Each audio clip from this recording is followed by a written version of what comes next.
आप देख रहे हैं कोटा 24 न्यूज़, सच्चाई की आवाज़। देखते शिक्षा मंत्री मदन दिलावर ने आज कोटा लोकसभा क्षेत्र के प्रधान अध्यापकों से संवाद किए। कोटा बूंदी जिले के सरकारी स्कूलों के जाने हाल और दिए निर्देश। कोटा शिक्षा पंचायत राज मंत्री मदन दिलावर ने कोटा के नयापुरा स्थित सियास ऑडिटोरियम में सुबह 9 बजे कोटा बूंदी लोकसभा क्षेत्र के राजकीय उच्च माध्यमिक विद्यालय के वीर प्रधानाचार्यों के साथ सीधा संवाद किया। शिक्षा मंत्री मदन दिलावर ने जहां संवाद के माध्यम से प्रधानाचार्य से सीधी बात कर स्कूलों के हाल जानने की कोशिश की, वहीं प्रधानाध्यापकों को निर्देश दिए। कार्यक्रम को प्रातः 9 बजे प्रारंभ किया गया। इस कार्यक्रम में पूर्व शिक्षा मंत्री पंचायत राज मंत्री मदन दिलावर आमली रोजड़ी स्थित अनुवर्त कॉलोनी में महर्षि दयानंद सरस्वती सेवा न्यास के नवीन भवन भूमि पूजन एवं शिलान्यास भी किया। दोपहर 2 बजे RSOC SI पाठशाला रामगंज मंडी द्वारा नवोदय विद्यालय स्कूल में प्रवेश परीक्षा की तैयारी के साथ 20 विद्यार्थियों का चयन होने का चयनित विद्यार्थियों का सम्मान भी नाथूलाल जी का कुआ गायत्री मंदिर के पास रामगंज मंडी में समारोह पूरा हुआ। इसी दिन रविवार 4 बजे नयापुरा कोटा के सियाराम ऑडिटोरियम में private school welfare society Kota द्वारा स्नेह मिलन शिक्षक सम्मान समारोह शिक्षा मंत्री एवं पंचायती राज मंत्री मदन दिलावर ने बतौर मुख्य अतिथि शामिल होकर शिक्षकों का सम्मान किया। ब्लॉक हिंडोली जिला बूंदी। सर, जैसा कि आपने निर्देश दिया है कि हाउस जो प्रवेशोत्सव कार्यक्रम है उसमें हमने क्या नवाचार किए हैं। सर, जैसा कि मेरा मानना है कि 27 मार्च से जो कार्यक्रम प्रवेश का प्रारंभ हुआ है, ये कार्यक्रम सभी ने किया।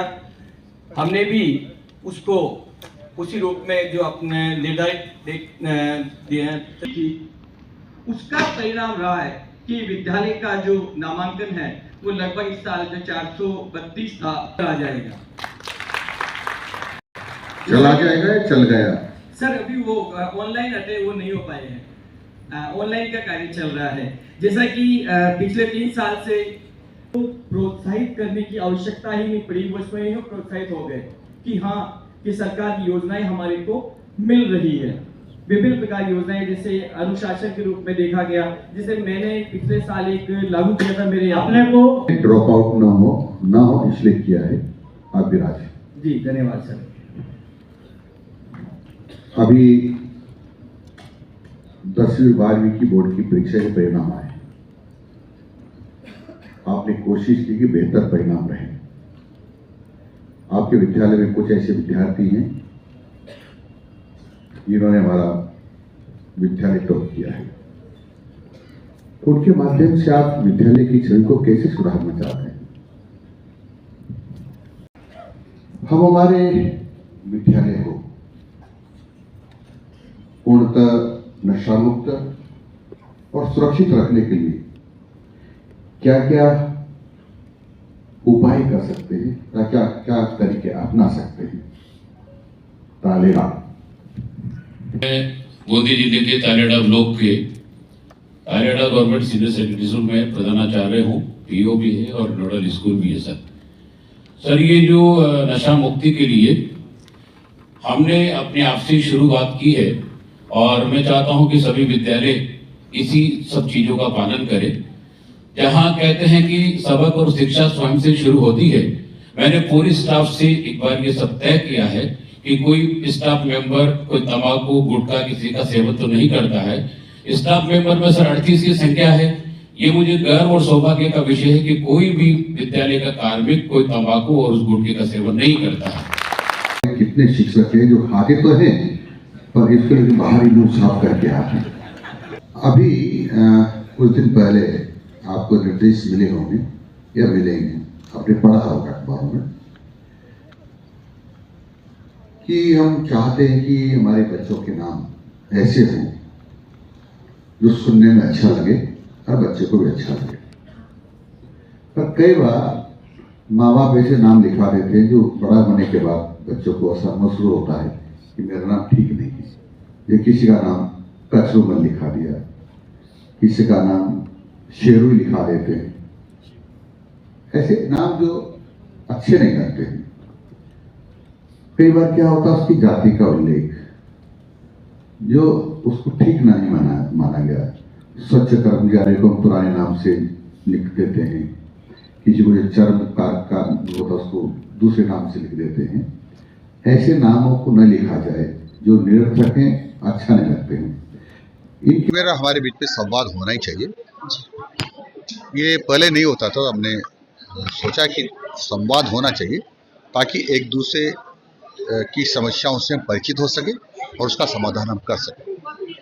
इसलिए आज हमने हमारे प्रधानाचार्यों से संवाद किया है। हमने उनसे भी जानकारी मांगी है तो उन्होंने भी हमसे जानकारी मांगी है। हमने दूसरे को एक दूसरे के विचारों का आदान प्रदान किया है। आपसी संवाद होगा तो कुछ अच्छा ही निकलेगा। मंथन होता है तो कोई अच्छा निकलता है। ये सब चर्चा की हमने कि पेड़ लगाना बहुत जरूरी है, क्योंकि जहाँ एक आदमी को पूरी तरह से स्वच्छ रहने के लिए प्रति व्यक्ति हिंदुस्तान में 422 पेड़ों की जरूरत है। हम अभी राजस्थान में वहाँ 25 ही पेड़ है, तो पेड़ों की संख्या बहुत बढ़ाना आवश्यक है, क्योंकि एक पेड़ उसके जीवन काल में 4 से 5 करोड़ रुपए की आमदनी करवाता है, 3500 से 4000 लीटर पानी को जमीन में पर्कुलेट करता है और एक साल में 30 लाख रुपए की ऑक्सीजन देता है। ऐसे कई लाभ उसके हैं, इसलिए पेड़ लगाना बहुत जरूरी है। नामों को परिवर्तन, उसको अच्छे नाम जो शोभनीय होते हो, सबको अच्छे लगते हो, बच्चे को भी अच्छे लगते हो, ऐसा नाम अपना हो तो अच्छा रहेगा। खेलों को लेकर मुख्यमंत्री जी के पास हमारी पत्रावली पेंडिंग है, वो निर्णय करेंगे। तो नए सूत्र में नहीं होगा। अभी मैं नहीं कर सकता हूँ। माननीय मुख्यमंत्री जी कल भी निर्णय कर दिया तो मैं कैसे आप कहेंगे जी कल, आप तो कल करके गए थे। ये 30,000 नामों की सूची कब तक स्कूलों को मिल जाएगी, जिससे बच्चों के 30,000 नहीं कहा हमने, 3,000 कहा है। 3,000 कहाँ ले जाते हो और इतना जंप कर जाते हो आप लोग। बहुत जल्दी